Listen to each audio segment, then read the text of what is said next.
बहुत ना बाड़ू का बड़ी परेशानी का बनी हैं पकौड़े कौन बनी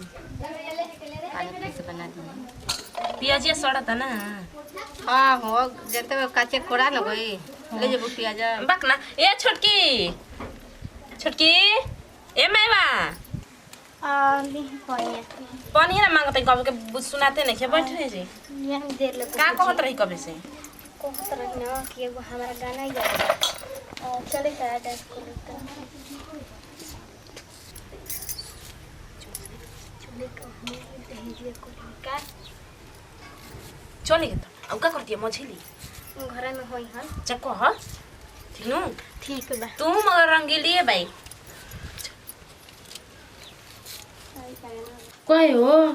काहे दूती बा अरे हमर शुगर है जितना दूध नहीं पिए तना तितना खाली लकड़ाता वन कहा तक खाली तन ए दीदी कहां बाई का छटको खरा में भैया हो बड़ी लई करो बता का हो चुप का बोलो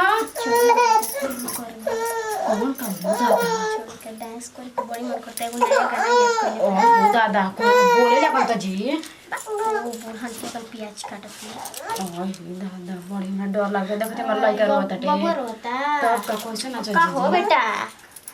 बक चले का अच्छी का तब चलो कहता तो चलो जल्दी नाच लेवे के आ दीदी कहाँ बानी और वही जी खड़ा बनी हम कर आवा चलो आवा ये बाबू हमरा डांस सोना करे अब का करबो ये सन हमरा से ए कोन यार बक देरी करता ऐसे ना संगे हमरा कोइलू कुवार पे होई का करते पागल को ना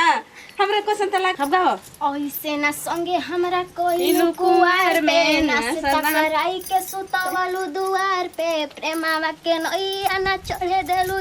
पे तनिको मोहइलू ना अपना यार पे आज भर रुक जा हमड़ई में ढुक जाए आई बालो मिल तो चरा के बीड़ी फूक जाए आह वो गना झारो से जब बार सैया जी अल्लाह गसी कमाल सैया जी बगली से निकाल सैया जी उड़ाव से रुमाल सैया जी 72 कोरी हैया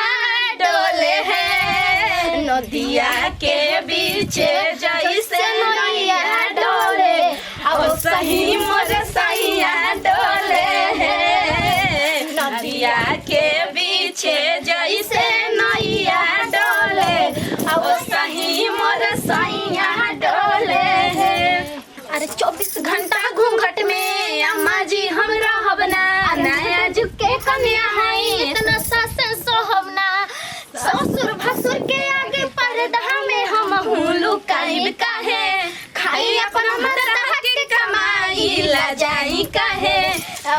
खाई अपना मर्दा के कमाई ला जाई काहे दिल्ली गुजरात बॉम्बे गोवा चाहे झाजा जाए के बात जाई रोक बनाए राजा अंतर मंतर जादू जंतर कोसी भरे कि पिया मर जाहू जनी कला कतिया वही जा सवतिया बसेले कि पिया मोरा जाहू जनी कला कतिया वही जा सवतिया बसेले अरे पहाड़ भोला हिल बाकी झुमकाए रानी बहुत ना बाड़ू का बड़ी परेशानी ताहे तोहर भोरे से लटकल बालोला हो लटकल बालोला ए राजा छूटा तपसे ना गर्मी हो राजा जाई बाजारे ले आई एगो कोका कोला राजा जाई बाजारे ले आई एगो कोका कोला ये कौन है अरे उठ के लहली कान के बाली तोहरे लाबा ई पाँव के पायला काजल तोहरे लाबा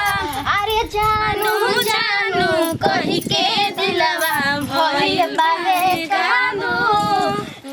नीली अखिया से कई देलू जादू लगता कि साचो मर जाइबे आजू नीली नीली अखिया से कई देलू जादू लगता कि साचो मर जाई में आजू अपरा छपहर के लइकन से छुआलू करे का जिला यारा जलू करे का जिला यारा जलू ही दिनार के लइकन से छुआलू करे का जिलाया राजालू करे का जिलाया राजालू जैसे छिपकली जैसे चिपके दीवार में वही में चिपक जतू अपना भतार में ढेर दिन से नैहर से आइलू हगावे आज बड़ा ढील दा डोरी रखे छील दा आज बड़े ढील दा डोरी रखे छील दा थकल बा मिजाज जानी हाउ वाला फील दा थकल बा मिजाज जानी हाउ वाला फील दा नाचिले तो हिले कमर मटकी के वेला बाराती माथा पटकी पटकी के नाचिले तकिले कमर मटकी मटकी के नाचे बाराती माथा पटकी पटकी के पापा जी के किनल बुआरी बाछी लेला आ पैसा भर खाची लेला पापा जी के किनल बुआरी बाछी लेला आ पैसा भर खाची लेला। नमस्ते प्रणाम, हम बानी पुष्पा सिंह, यहाँ के भाई खुशबू सिंह, यहाँ के भाई मोह माया। तो देखनी अभी हमने के जन वीडियो बनैनी आ जा एक पारिवारिक वीडियो रहे, घर में एंजॉय करनी आ जाए, एक आगे कुछ ना कहम इंटरटेनमेंट वीडियो रहे। चलिए एक साथ लेते हैं जब अगले वीडियो में फिर से मिल जाए। जब वीडियो अच्छा लगल तो दिल से लाइक करम, शेयर करम, कमेंट करम, रउआ सबके अपन चैनल बाटे भोजपुरिया भोजियो करके दिल से सब्सक्राइब करम, काहे से कि सबसे पहले हमनी के वीडियो रउआ भी पहुंचे लास्ट में कन जा। Bye by.